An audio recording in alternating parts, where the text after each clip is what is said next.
Ok, alors voilà le Zodiac. Comme j'ai précisé sur l'annonce, en fait, le filet devant, c'est parce que quand je m'accoste pour débarquer du personnel ou du matériel, en fait, je me mets en appui par l'avant. Donc, j'ai mis un bout d'ancien pare-battage avec du chalut pour pouvoir ne pas bousiller le boudin quand je m'appuie.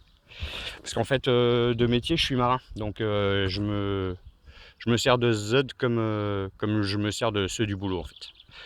Donc voilà l'intérieur. Les planchers ont été repeints. Au bout, c'est un peu usé, forcément, avec les pieds et tout ça, mais ils sont stratifiés par l'intérieur. Et celui-ci, je l'ai stratifié aussi sur l'extérieur, parce que c'est là que je mettais ma caisse avec tout le matériel, le mouillage et quand j'embarque du matériel. Alors la plaque signalétique, je vois pas trop à travers l'appareil. Je sais pas si on peut voir correctement à l'image. Il est donné jusqu'à 30 chevaux. C'est marqué où? C'est marqué là, 30 chevaux. Par contre, ça, je vous le déconseille. Parce que 30 chevaux, les moteurs de maintenant, en 4 temps, ça fait vraiment lourd par rapport aux 2 temps. Et du coup, vous risquez de bousiller le tableau-rail. Vous m'avez demandé pour les boudins, il n'y a aucun souci, hein, je les avais recollés moi parce que j'avais déjà eu des soucis avec.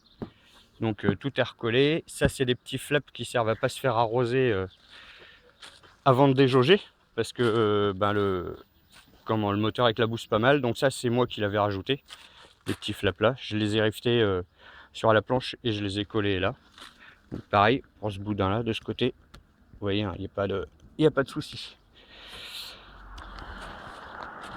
Voilà. À savoir que là, il est pas super dur, mais c'est normal parce que avec le soleil qu'on a en ce moment, comme la pression monte avec la température, le matin il a l'air d'être tout dégonflé, hein, mais dès que le soleil prend dedans, il se regonfle. Mais je préfère avoir à mettre 2-3 coups de pompe plutôt qu'il éclate à cause des températures qu'on a en ce moment.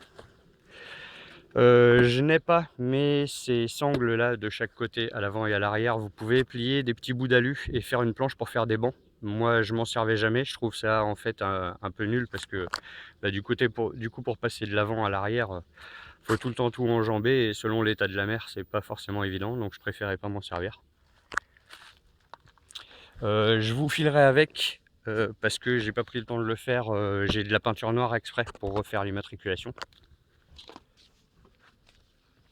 Et donc voilà.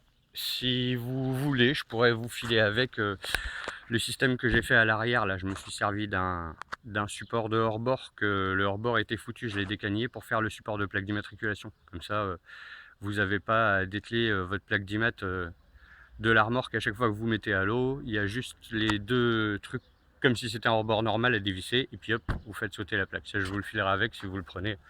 Il n'y a pas de souci, de toute façon, ça ne me servira plus à moi. Les deux morceaux de ferraille que vous voyez au sol là-bas, c'est moi qui l'ai fait pour faire support de nourrice. Comme ça, je pouvais la sangler dessus. Parce que selon l'état de la mer, la nourrice se balade. Donc j'ai fait les deux petits supports comme ça, c'est hors sol. Et je sais pas si vous voyez sur le truc, il y a des petits trous. Donc je pouvais la ficeler dessus. Comme ça, l'eau peut circuler en dessous, évite éventuellement la saleté avec. Et puis on n'est pas embêté qu'elle se balade. Voilà, voilà.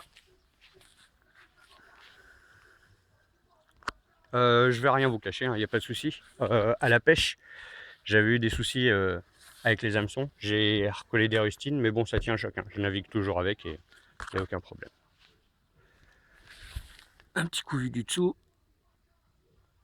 Je sais pas si on voit bien.